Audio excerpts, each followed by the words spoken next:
हाँ जी दोस्तों, तो नेक्स्ट सेक्शन हमारे पास आता है सेक्शन नंबर 129 जो कि बात करता है फाइनेंशियल स्टेटमेंट्स के ऊपर। अब फाइनेंशियल स्टेटमेंट का जैसे आप 129 देखोगे आपको ऊपर दिख जाएगा एक नोट, और उस नोट को देखोगे आप तो क्या लिखा हुआ है उस नोट के अंदर की जो सेक्शन 129 है वो अप्लाई नहीं होता किसके ऊपर, गवर्नमेंट कंपनीज के ऊपर। क्या सभी गवर्नमेंट कंपनीज के ऊपर? तो नहीं, वो गवर्नमेंट कंपनीज जो कि डिफेंस इक्विपमेंट की प्रोडक्शन में लगी हुई है, जिनका काम है कि डिफेंस इक्विपमेंट को प्रोड्यूस किया जाए, उस टाइप के लिए अगर कोई गवर्नमेंट कंपनी कॉन्स्टिट्यूट की गई है तो उनके ऊपर सेक्शन नंबर 129 एप्लीकेबल नहीं होता है। तो ये आप ध्यान रखेंगे। इनके लिए और भी कुछ छूटे हैं, वो छूट आप आगे देखोगे आपको देखने को मिलेगा, जो कि सिर्फ और सिर्फ होती है गवर्नमेंट कंपनीज जो कि इंगेज्ड है in production of defence equipment. Now सबसे पहली बात आती है फाइनेंशियल स्टेटमेंट के अंदर कि फाइनेंशियल स्टेटमेंट होता क्या है। तो सेक्शन 2 सबसेक्शन 40 बताता है क्या कि फाइनेंशियल स्टेटमेंट के अंदर क्या क्या इंक्लूड किया जाता है। तो ऑब्वियसली बैलेंस शीट आता है इसके अंदर, प्रॉफिट एंड लॉस अकाउंट या फिर income expenditure account as the case में भी वो आएगा। उसके बाद बात आती है कैश फ्लो स्टेटमेंट की, उसके बाद बात आता है statement of changes in equity अगर एप्लीकेबल है तो, एंड फिर हमने देखा है कुछ एक्सप्लेनेटरी स्टेटमेंट होते हैं, नोट्स वगैरह होते हैं जो कि माना जाता है कि फाइनेंशियल स्टेटमेंट का ही पार्ट है। तो इस टाइप के एक्सप्लेनेटरी स्टेटमेंट्स वगैरह या नोट्स टू अकाउंट्स वगैरह जो होंगे वो भी हमारे फाइनेंशियल स्टेटमेंट का ही पार्ट होते हैं। तो बेसिकली ये 5 चीजों को बताया गया कि ये पांचों चीजें जो है वो पार्ट किसका है, फाइनेंशियल स्टेटमेंट का। फिर बात आती है कुछ छूट दे दी गई। छूट क्या दे दी गई है कि आपको पता होगा शायद कि बड़ी कंपनीज, हम जनरली ऐसा कहते हैं कि बड़ी कंपनीज के ऊपर ही कैश फ्लो स्टेटमेंट एप्लीकेबल होता है। तो वही कंपनीज एक्ट भी कहता है कि भैया कोई 1% कंपनी है, स्मॉल कंपनी है या फिर डोरमेंट कंपनी है, तो उनके फाइनेंशियल स्टेटमेंट की जब हम बात करेंगे तो वहां पे कैश फ्लो स्टेटमेंट को हम नहीं जोड़ेंगे। मतलब उसके अलावा जो 4 चीजें हैं वही उनके फाइनेंशियल स्टेटमेंट में आती हैं। ठीक है, फिर बात करते हैं कि फाइनेंशियल स्टेटमेंट जो बनाया जाएगा वो कैसे बनाया जाएगा। तो ऑब्वियसली बात है ईयर वाइज बनाया जाता है और हर एक फाइनेंशियल ईयर का एक फाइनेंशियल स्टेटमेंट होता है जिसके अंदर हमें कंप्लाई करना होता है किसकी रिक्वायरमेंट, शेड्यूल 3 की रिक्वायरमेंट। शेड्यूल 3 बेसिकली वही है जो आपको फॉर्म और मैनर बताता है कि किस तरीके से आपको किस फॉर्मेट में, किस स्ट्रक्चर में और किन चीजों को ध्यान में रखते हुए फाइनेंशियल स्टेटमेंट्स को प्रिपेयर करना होता है। ठीक है, शेड्यूल 3 आपने देखा है प्रैक्टिकली अपने कॉर्पोरेट अकाउंट्स के अंदर आपने बैलेंस शीट्स वगैरह भी बनाई होंगी कंपनीज वगैरह की ना। बात करते हैं फाइनेंशियल ईयर की। तो फाइनेंशियल ईयर को क्या बताया गया, तो सेक्शन 2 सबसेक्शन 41 है जो कि बात करता है फाइनेंशियल ईयर के ऊपर, जो कहता है क्या कि जो भी साल हमारा खत्म होता है 31 मार्च को, जिस भी साल में 31 मार्च को हमारा जो ईयर एंडिंग होता है तो माना जाता है कि फाइनेंशियल ईयर ओवर हो गया। अब इसके अंदर एक यहाँ पर अच्छी बात क्या है कि सपोज कीजिए कि कोई कंपनी ऐसी जो इनकॉर्पोरेट हुई है जनवरी में, तो जनवरी में अगर कोई कंपनी इनकॉर्पोरेट हुई तो उसका 3 महीने के बाद ही उसका फाइनेंशियल ईयर खत्म हो जाएगा, उसको 3 महीने का फाइनेंशियल स्टेटमेंट बनाना पड़ेगा। लेकिन उसके लिए यहाँ पे छूट है। क्या छूट है कि अगर कोई कंपनी ऐसी है जो कि 1 जनवरी या उसके बाद इनकॉर्पोरेट होती है, ऑब्वियसली बिफोर 31 मार्च, तो उसको जो फाइनेंशियल स्टेटमेंट जो उसका एंड माना जाएगा, जो फाइनेंशियल ईयर उसका एंड माना जाएगा, वो माना जाएगा उसके अगले साल का 31 मार्च। मतलब क्या हुआ कि सपोज कीजिए कोई कंपनी है जो कि इनकॉर्पोरेट होती है 1 जनवरी 2020 को, तो जो उसका साल खत्म होगा वो 31 मार्च 2020 को नहीं होगा, 31 मार्च 2021 को होगा। तो मतलब क्या है कि अगर 1 जनवरी को कोई कंपनी इनकॉर्पोरेट होगी तो उसका जो पहला फाइनेंशियल ईयर होगा वो 12 महीने का ना होते हुए वो होगा 15 महीने का। तो ये एक एक्सेप्शन होता है जो कि कंपनी एक्ट के अंदर दिया हुआ है। ये तब है जब आपकी कंपनी बेसिकली जनवरी में इनकॉर्पोरेट हुई, ऑब्वियसली मार्च से पहले इनकॉर्पोरेट हुई, तो उस केस में आपको फाइनेंशियल ईयर को थोड़ा सा बड़ा कर दिया गया क्योंकि 3 महीने के बंदा क्या ही रिपोर्टिंग करेगा। ठीक है, तो ये एक हमारे पास एलिजिबिलिटी है इन कंपनीज एक्ट। फिर बात आती है क्या कि आपको सपोज करो कि कोई कंपनी है, वो जो कंपनी है वो होल्डिंग है या सब्सिडरी है या कोई एसोसिएट कंपनी है, किसकी, ऐसी किसी कंपनी की जो कि आउटसाइड इंडिया में है, मतलब इंडिया के बाहर है। अब उसको जो अपने अकाउंट्स वगैरह बनाने होते हैं, फाइनेंशियल स्टेटमेंट बनाने होते हैं, क्योंकि दूसरे देश की जो एंडिंग डेट है, मतलब जो फाइनेंशियल ईयर है वो किसी और डेट पे खत्म होता है और हमें कंसोलिडेशन पर्पस के लिए उसी अकॉर्डिंग काम करना पड़ेगा ताकि हम कंसोलिडेशन कर पाए।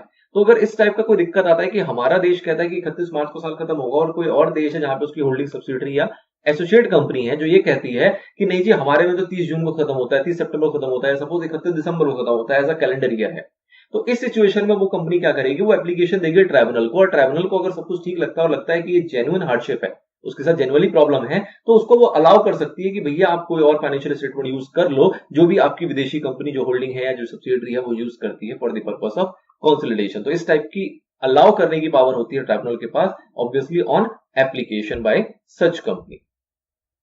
अच्छा, फिर यहां पे कहा गया कि भैया जब ये एक्ट नया नया आया, फिलहाल के लिए वैलिड नहीं है, कि अगर जब ये एक्ट नया नया आया और सपोज करो कोई कंपनी या कोई भी ऑर्गेनाइजेशन ऐसी थी जो कि कंपनीज एक्ट के अंदर फॉल करती थी और वो फाइनेंशियल ईयर ऐसा फॉलो नहीं करती जैसा ये एक्ट बताता है, तो उसको 2 साल की मोहलत दी गई कि भैया 2 साल के अंदर अंदर अपने फाइनेंशियल ईयर को आपको अलाइन कर लेना है अकॉर्डिंग टू दी एक्ट। जो एक्ट बता रहा है इस अकॉर्डिंग ही आपका फाइनेंशियल ईयर हो जाना चाहिए, इसके लिए आपको 2 साल है। जब ये स्टार्टिंग में हमारा एक्ट आया तब की बात हो रही है, तो इसलिए फिलहाल के लिए इतना इंपॉर्टेंट नहीं रह जाता। फिर बात करते हैं शेड्यूल 3 के ऊपर। तो शेड्यूल 3 को कहा गया है कि भैया शेड्यूल 3 को 2 डिवीजन में डिवाइड किया हुआ है। डिवीजन 1 है जो कि बात करता है अकाउंटिंग स्टैंडर्ड के रिलेटेड फाइनेंशियल स्टेटमेंट के ऊपर, और डिवीजन 2 है जो बात करता है इंडियन अकाउंटिंग स्टैंडर्ड, जैसे कि आपने बेसिकली देखा होगा एएस एंड इंड एएस। अब इसके अंदर नहीं आएंगे हम। एएस क्या है, जो कह सकते हैं हम कि नॉर्मल छोटी कंपनीज अप्लाई होता है, और इंड एएस ऐसा कह सकते हैं जो कि बड़ी कंपनीज के ऊपर अप्लाई होता है। क्राइटेरिया उसके हैं वो अलग हमारा माजरा है, जिसके ऊपर हमारी वीडियोस वैसे हैं, मतलब प्लेलिस्ट के अंदर अवेलेबल है इंड एएस और एएस के ऊपर भी थोड़ी सी डिफरेंशिएशन को लेते हुए।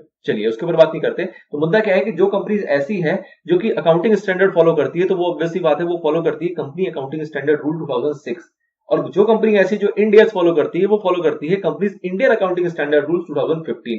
तो इन दोनों के लिए दो टाइप के शेड्यूल 3 के अकॉर्डिंग क्या दिया हुआ है, फाइनेंशियल स्टेटमेंट का परफॉर्मा वगैरह, जिसको कि कंप्लाई करना होता है उन कंपनीज को जो कि एएस या इंड एएस फॉलो करती है एज द केस में भी। तो इसलिए शेड्यूल 3 भी हमारा दो टाइप का है। अगली बात आती है true and fair view. True and fair view क्या कहा जाता है कि भैया फाइनेंशियल स्टेटमेंट जो है हमारा ट्रू एंड फेयर व्यू देगा, और वो जो देगा उसके लिए क्या माना जाएगा कि वो क्या कंप्लाई कर रहा है। तो ऑब्वियसली वो कंप्लाई अगर करेगा अकाउंटिंग स्टैंडर्ड्स को, अलोंग विद दैट अगर वो शेड्यूल 3 की जो भी रिक्वायरमेंट है उसको भी अगर वो फॉलो करता है, तो माना जाता है कि वो ट्रू एंड फेयर व्यू में काम कर रहा है। ऑब्वियसली अलोंग विद दैट और भी कुछ हमारे रूल्स एंड रेगुलेशंस हो सकते हैं जिसको भी उसको फॉलो करना होगा, बट दो ये जो है ये प्राइमरी रिक्वायरमेंट है ट्रू एंड फेयर व्यू के लिए। Number 1 is accounting standard and number 2 is schedule 3। उसके बाद बात आती है कि किनके ऊपर ये एप्लीकेबल नहीं होता। जो हमारा फाइनेंशियल स्टेटमेंट का ये रूल है ये किनके ऊपर एप्लीकेबल नहीं होता। तो ऑब्वियसली बात है कुछ कंपनीज ऐसी है जिनके अपने पर्टिकुलर एक्ट हैं, और वो एक्ट बताते हैं कि उनका फाइनेंशियल स्टेटमेंट किस तरीके से बनाया जाएगा। तो जिस भी ऐसी कंपनीज के अपने पर्टिकुलर एक्ट है जिसके अंदर बताया गया है कि उनके फाइनेंशियल स्टेटमेंट को कैसे बनाया जाएगा, तो वो ऑब्वियसली बात है हमारे कंपनीज एक्ट को फॉलो नहीं करेंगे फाइनेंशियल स्टेटमेंट को प्रिपेयर करने के लिए। तो ऐसी कौन कौन सी कंपनी है, तो ऑब्वियसली इंश्योरेंस कंपनी है, बैंकिंग कंपनी है, और इलेक्ट्रिसिटी कंपनी के प्रोडक्शन या जनरेशन में जो लगी होती है, इन शॉर्ट आप कह सकते हो इलेक्ट्रिसिटी कंपनी, या फिर कुछ कहा गया अदर क्लास ऑफ कंपनी भी जिनके की अपने ही एक्ट में जिसके द्वारा वो गवर्न किए जाते हैं, उन्होंने फाइनेंशियल स्टेटमेंट्स के परफॉर्मा या पर्टिकुलर्स वगैरह बता रखे हैं, स्पेसिफाई किया हुआ है, तो ऑब्वियसली वो उसको फॉलो करेंगे, कंपनीज एक्ट को फॉलो नहीं करेंगे। उसके बाद कहा जाता है क्या कि अगर सपोज करो उनके पर्टिकुलर एक्ट में किसी चीज के डिस्क्लोजर को रोका हुआ है कि भैया आप उस एक्ट के अकॉर्डिंग, सपोज इलेक्ट्रिसिटी कंपनी के एक्ट के अकॉर्डिंग आप इस पर्टिकुलर डिस्क्लोजर को डिस्क्लोज नहीं करोगे अपने फाइनेंशियल स्टेटमेंट के अंदर, कंपनीज एक्ट कहता है डिस्क्लोज करोगे। तो अगर कंपनीज एक्ट ये कहता है कि भैया किसी के पर्टिकुलर एक्ट ने अगर किसी को मना किया हुआ है कि भैया डिस्क्लोज नहीं करना, तो अगर वो डिस्क्लोज नहीं करता तो इसका मतलब ये नहीं है कि वो ट्रू एंड फेयर व्यू पे काम नहीं कर रहा एज पर कंपनीज एक्ट। भैया ठीक है, कंपनीज एक्ट में इसके लिए बेसिकली क्या दे दी गई, एक प्रकार की एक्सेप्शन कि भैया उनका पर्टिकुलर एक्ट अगर मना करता है तो कोई बात नहीं मत करो, स्टिल हम मानेंगे कि ट्रू एंड फेयर व्यू हुई है। ठीक है, तो ऐसी कौन कौन सी कंपनी है, तो उसका एक ब्रीफ यहाँ पे दिया हुआ है। इंश्योरेंस कंपनी, उसमें कह दिया गया कि भैया वो सारे मैटर्स जो कि हमारा इंश्योरेंस एक्ट या फिर आईआरडीए एक्ट जो है वो मना करता है, तो वो मना करता है तो कोई बात नहीं, उसको हम नॉन कंप्लायंस नहीं मानेंगे, ट्रू एंड फेयर व्यू ही रहेगा। बैंकिंग कंपनी में कहा गया बैंकिंग रेगुलेशन एक्ट जो है अगर वो मना करता है तो भी हम उसको ट्रू एंड फेयर व्यू ही मानेंगे। फिर कहा गया वो कंपनी जो इंगेज्ड है जनरेशन या सप्लाई ऑफ इलेक्ट्रिसिटी के अंदर, तो उसके लिए इलेक्ट्रिसिटी एक्ट में अगर कोई चीजों को मना किया गया है कि इसको डिस्क्लोज नहीं करना, तो वो ना करे कोई बात नहीं, तब भी हम उसको ट्रू एंड फेयर व्यू ही मानेंगे। और फिर बात आती है अदर्स की, तो अदर्स में अगर कोई अदर लॉ है जिन्होंने मना किया है तो ऑब्वियसली बात है उनकी बात उनको माननी होगी। फिर आपको ये पॉइंट अलग से अच्छे से पता है क्या कि भैया हर एक एजीएम के अंदर ले डाउन किया जाता है क्या फाइनेंशियल स्टेटमेंट किसके द्वारा, बोर्ड ऑफ डायरेक्टर के द्वारा, कब, हर एक फाइनेंशियल ईयर के अंदर। फिर एक यहाँ पर टर्मिनोलॉजी आती है जो सबसेक्शन 3 के अंदर कवर्ड है, कंसोलिडेटेड फाइनेंशियल स्टेटमेंट। बहुत इंपॉर्टेंट है, आपको पता है कि कंसोलिडेटेड फाइनेंशियल स्टेटमेंट जो है उसके लिए आपका अकाउंटिंग स्टैंडर्ड की अगर मैं बात करूं तो 21, 23 एंड 27 है, जो कि रिस्पेक्टिव अलग अलग चीजों के ऊपर एप्लीकेबल होता है, in respect of subsidiaries, in respect of associate company और in respect of joint ventures. तो जो भी है कंसोलिडेटेड फाइनेंशियल स्टेटमेंट की रिक्वायरमेंट हमारा ये एक्ट भी बताता है, जो क्या कहता है कि अगर किसी भी कंपनी की एक से ज्यादा सब्सिडरी या एसोसिएट्स कंपनीज हैं तो उनको क्या बनाना पड़ेगा, उनको कंसोलिडेटेड फाइनेंशियल स्टेटमेंट बनाना पड़ेगा, और उस कंसोलिडेटेड फाइनेंशियल स्टेटमेंट को भी आपको ले डाउन करना पड़ेगा कहां पे, एनुअल जनरल मीटिंग में, अलोंग विद जो उस कंपनी का अपना फाइनेंशियल स्टेटमेंट होगा। मतलब अपना जो आपको स्टैंडर्ड फाइनेंशियल स्टेटमेंट है वो तो बनाना ही है, उसको ले डाउन करना ही करना है। अलोंग विद दैट आपको कंसोलिडेटेड फाइनेंशियल स्टेटमेंट्स को भी एजीएम में ले डाउन करने की रिक्वायरमेंट आ जाती है एज पर सबसेक्शन नंबर 3। फिर कहा गया क्या कि आपको एक स्टेटमेंट और प्रिपेयर करना है जो कि साइलेंट फीचर्स बताता है उन सब्सिडरीज का, मतलब वो जो सब्सिडरीज हैं, सब्सिडरी या सब्सिडरीज एज द केस में भी, उनके जो भी साइलेंट फीचर्स हैं उसके लिए भी आपको एक स्टेटमेंट बनानी है और वो अटैच करना है फाइनेंशियल स्टेटमेंट के साथ। और वो जो बनाया जाएगा वो बनाया जाएगा फॉर्म AOC 1, एक फॉर्म है बेसिकली, उस फॉर्म के द्वारा बनाया जाएगा जो कि प्रिस्क्राइब किया जाता है rule number 5 of company accounts rule 2014 के द्वारा। ना बात आती है सेंट्रल गवर्नमेंट के ऊपर कि सेंट्रल गवर्नमेंट अगर चाहे तो कंसोलिडेटेड फाइनेंशियल स्टेटमेंट्स के लिए क्या कर सकता है, मैनर्स को प्रिस्क्राइब कर सकता है कि किस तरीके से कंसोलिडेटेड फाइनेंशियल स्टेटमेंट बनाया जाएगा। और उसके लिए जो रूल है वो है हमारा रूल नंबर 6। अब वो देखेंगे कि उसको किस तरीके से बनाने के लिए क्या क्या प्रिस्क्राइब किया हुआ है सेंट्रल गवर्नमेंट के द्वारा। द थिंग इज, यहाँ पे आपको ये समझने वाली बात है कि सेंट्रल गवर्नमेंट के पास पावर है उसको प्रिस्क्राइब करने की कि किस तरीके से बनाया जाएगा। नाउ एक्सप्लेनेशन के अंदर एक पॉइंट कवर कर दिया गया क्या कि अगर भैया सबसेक्शन के अंदर वर्ड यूज किया जाएगा सब्सिडरी, तो उसका मतलब ये भी है कि उस सब्सिडरी वर्ड के अंदर एसोसिएट कंपनी भी इंक्लूड है और हमारा ज्वाइंट वेंचर भी इंक्लूड ही माना जाएगा। अगला पॉइंट आता है आपका manner of consolidation of account. तो कंसोलिडेशन ऑफ अकाउंट जो किया जाएगा वो किस तरीके से किया जाएगा, तो ऑब्वियस बात है, कहा गया कि शेड्यूल 3 को फॉलो करना है नंबर 1, एंड नंबर 2 जो भी उसके लिए एप्लीकेबल अकाउंटिंग स्टैंडर्ड्स है जो कि मैंने आपको बताया 21, 23 और 27 इन एयर्स। ऑब्वियसली इन एयर्स में भी आपके कुछ अकाउंटिंग स्टैंडर्ड्स मतलब इंड एयर्स हैं कुछ ऐसे जो कि बात करते हैं कंसोलिडेशन के ऊपर। तो जो भी उनके रिस्पेक्टिव एएस या इंड एयर्स हैं आपको उसको फॉलो करना है, एंड अलॉन्ग विद दैट आपको शेड्यूल 3 को फॉलो करना है। ये बेसिकली मैनर है किसके लिए, कंसोलिडेशन के लिए। नाउ अगला पॉइंट आता है in case where company is not required to prepare CFS. कुछ ऐसी सिचुएशंस भी है जहां पे इनको सीएफएस बनाने की जरूरत नहीं है। तो इस पैराग्राफ के जस्ट नीचे वाला पैराग्राफ में बताया हुआ है कि कौन कौन सी ऐसी कंपनी है जो कि जिनको की एग्जम्पशन मिला हुआ है सीएफएस बनाने से। तो पहले वाले पैराग्राफ मतलब इसकी अगर मैं बात करूं तो इसमें ये बताया हुआ है क्या कि अगर उनको एग्जम्पशन मिला हुआ है तो माना जाएगा कि भैया कोई नहीं, एग्जम्पशन के अकॉर्डिंग वो छूट में चल रहे हैं। दैट मींस ऐसा नहीं है कि वो कंप्लायंस नहीं कर रहे हैं सीएफएस का, वो कंप्लायंस कर रहे हैं सीएफएस का जो कि हमारे शेड्यूल 3 के अंदर प्रोवाइड किया गया है। ऑल्दो वो एग्जम्प्टेड है तो उसमें की कोई गलती नहीं मानी जाती। अब कौन कौन सी ऐसी कंपनी जो एग्जम्प्टेड है, तो उन कंपनी के अंदर पहला पॉइंट बताया गया कि अगर कोई होली ओन सब्सिडरी है या फिर पार्टली ओन सब्सिडरी है और उनके सभी मेंबर्स ने राइटिंग में इंटीमेट कर दिया है क्या कि हमें कोई ऑब्जेक्शन नहीं है अगर आप कंसोलिडेटेड फाइनेंशियल स्टेटमेंट को एजीएम में प्रेजेंट नहीं करते तो इस सिचुएशन में वो कंपनी को मुक्ति मिल जाती है, वो चाहे तो बनाए चाहे तो ना बनाए। नंबर 1 होली एंड सब्सिडरी होना चाहिए, होली ओन सब्सिडरी या फिर party own subsidiary, and along with that सभी मेंबर्स का राइटिंग में कंसेंट होना चाहिए, इंटीमेशन होना चाहिए कि भैया उन्हें कोई ऑब्जेक्शन नहीं है अगर प्रेजेंट ना किया जाए कंसोलिडेटेड फाइनेंशियल स्टेटमेंट। तो ठीक है जी।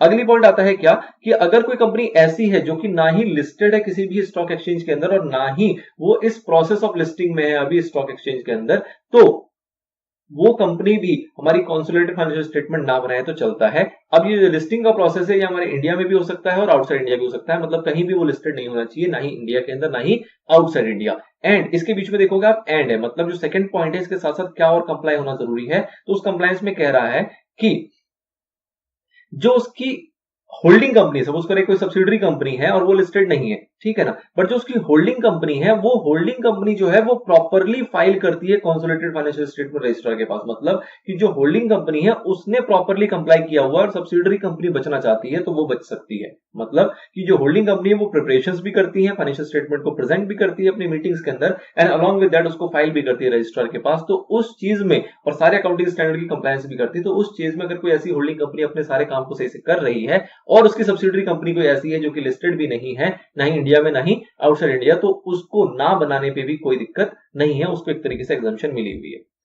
फिर क्या कहा गया यहाँ पे, प्रोवाइडेड दैट, जो ये रूल है बेसिकली जो कंसोलिडेशन के ऊपर जितने भी हमने रूल अभी पीछे पढ़े, एग्जम्पशन की बात नहीं कर रहे हैं, रूल्स की बात कर रहे हैं, जो भी रूल्स हमने पढ़े ये जो है ये अप्लाई नहीं होते किसके ऊपर, अगर हम फाइनेंशियल ईयर बात करें 14-15 की, मतलब कि 14-15 का फाइनेंशियल ईयर है और उसके अंदर हमें कंसोलिडेशन बनानी है और कंसोलिडेशन जो करनी है वो सब्सिडरी के लिए नहीं करनी है, किसके लिए करनी है, एसोसिएट या ज्वाइंट वेंचर के लिए करनी है। तो उसके ऊपर कंसोलिडेशन का रूल आपका एप्लीकेबल नहीं होगा, only for the year, only for the financial year of 2014 and 15। In short फिर से समझो क्या कहा गया, जो भी कंसोलिडेशन का आपका सबसेक्शन है, जो भी इसके ऊपर रूल है वो एप्लीकेबल नहीं होगा। कब नहीं एप्लीकेबल होगा, जब आप कंसोलिडेशन कर रहे हो कौन से साल का, फाइनेंशियल ईयर 14-15, नंबर 1। दूसरी बात, जो कंसोलिडेशन किया जा रहा है वो किसके साथ किया जा रहा है, वो होल्डिंग का जो है उसके साथ कोई सब्सिडरी कंपनी की बात नहीं की जा रही, बात की जा रही है किसी एसोसिएट या ज्वाइंट वेंचर की। तो अगर आप एसोसिएट और ज्वाइंट वेंचर की अगर कंसोलिडेशन की बात करते हैं तो उस केस में आपका जो भी आपने रूल ऊपर देखे हैं वो अप्लाई नहीं होते, किस साल में, सिर्फ और सिर्फ 14-15 के साल में।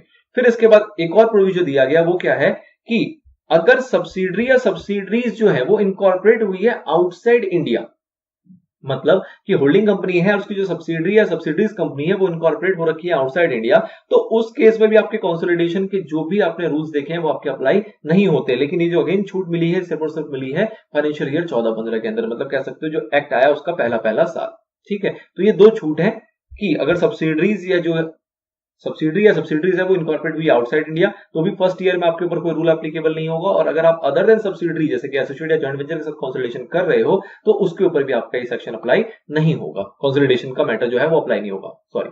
ठीक है, आगे फिर आता है सबसेक्शन नंबर 4 जो कि बात करता है क्या कि जितने भी आपके फाइनेंशियल स्टेटमेंट की प्रिपरेशन की बात कर लें, उसकी एडॉप्शन की बात कर लें, उसकी ऑडिट की बात कर लें, इसके रिलेटेड जितने भी प्रोविजंस फाइनेंशियल स्टेटमेंट के ऊपर लगते हैं वो मुटेटिस मुटेंडिस मतलब एज इट इज एप्लीकेबल होगा कंसोलिडेटेड फाइनेंशियल स्टेटमेंट। मतलब कंसोलिडेशन फाइनेंशियल स्टेटमेंट जो है वो भी प्रिपेयर कैसे किया जाएगा, जैसे कि आपका स्टैंडर्ड अलोन फाइनेंशियल स्टेटमेंट बनाया जाता है, उसका एडॉप्शन भी वैसे ही होगा, उसका ऑडिट भी वैसे ही होगा, सारा प्रोसेस, सारा जो सिनेरियो, सारे जो प्रोविजंस हैं वो सेम टू सेम रहेंगे। ऐसी बात बताता है हमारा सबसेक्शन नंबर 4।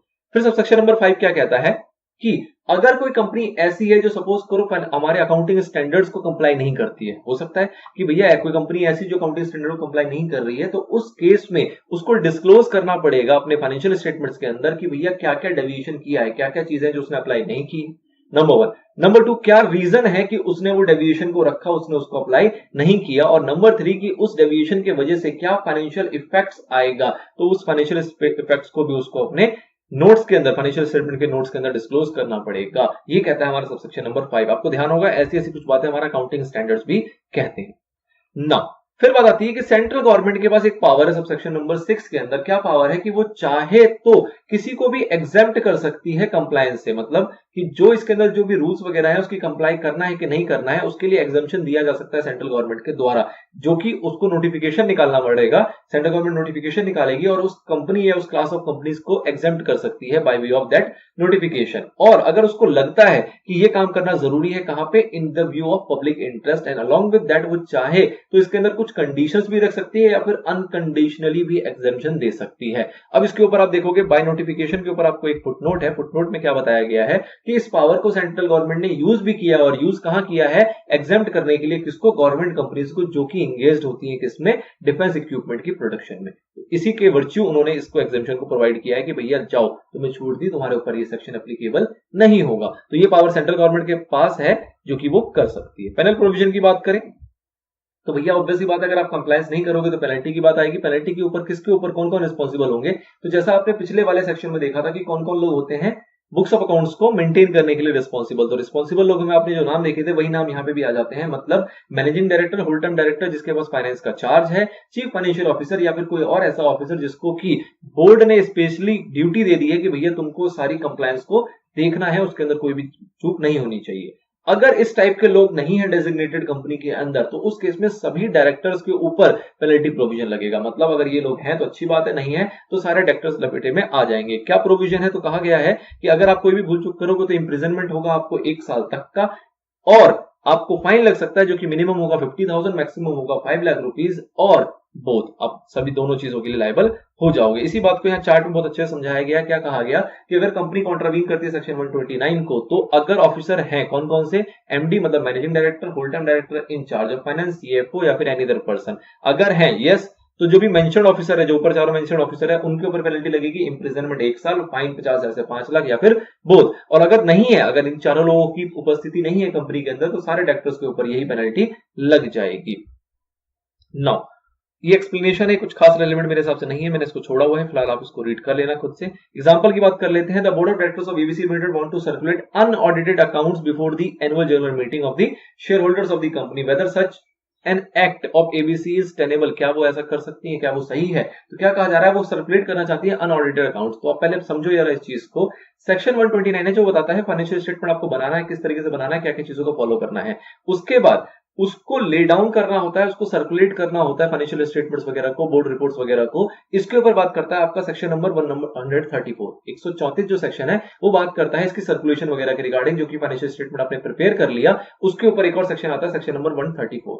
तो अब जब उसको सिंप्लीफाई करते हैं, सेक्शन 129 बेसिकली क्या कह गया, वो ये कह गया कि भैया एजीएम के अंदर बोर्ड के द्वारा फाइनेंशियल स्टेटमेंट को पेश किया जाएगा। उसके बाद सेक्शन 134 की जिम्मेदारी आएगी। 134 ये कहता है कि अगर आपके जो फाइनेंशियल स्टेटमेंट्स है वो साइंड हो गए, जो ऑडिट हो गया, सब कुछ हो गया, तो signed and audited financial statement को सर्कुलेट किया जाता है, इश्यू किया जाता है, पब्लिश किया जाता है, मतलब सभी मेंबर्स तक उनको पहुंचाया जाएगा, उसको सर्कुलेशन में लाया जाएगा। और उसके साथ साथ उसमें अटैच किया जाता है क्या, जो भी नोट्स वगैरह होंगे एनेक्चर के, वो भी, ऑडिटर रिपोर्ट होगा वो भी, बोर्ड रिपोर्ट होगा वो भी, ये सारी चीजों के साथ ही उसको सर्कुलेट किया जाता है। मतलब इससे क्या निकल के आया कि अगर ऑडिट ही नहीं हुआ है अगर वो हमारा ले डाउन ही नहीं किया गया है मीटिंग के अंदर, अगर बोर्ड रिपोर्ट तैयार ही नहीं हुआ है तो उसको सर्कुलेट नहीं किया जा सकता एज पर सेक्शन नंबर 134। तो इसलिए ये जो महाशय है क्वेश्चन के अंदर वो ये क्या चाह रहे हैं कि वो बिना ऑडिट किए हुए को सर्कुलेट करना चाह रहे हैं, विच इज नॉट टेनेबल। ठीक है, तो इन दोनों सेक्शन के रेफरेंस आप इसका आंसर लिख दोगे अच्छे से। चलिए, तो this is all about section number 129। Again a very very important section, बहुत सारे क्वेश्चंस में से बनते हैं जो कि आपको क्लियर हो रहे होंगे फिलहाल।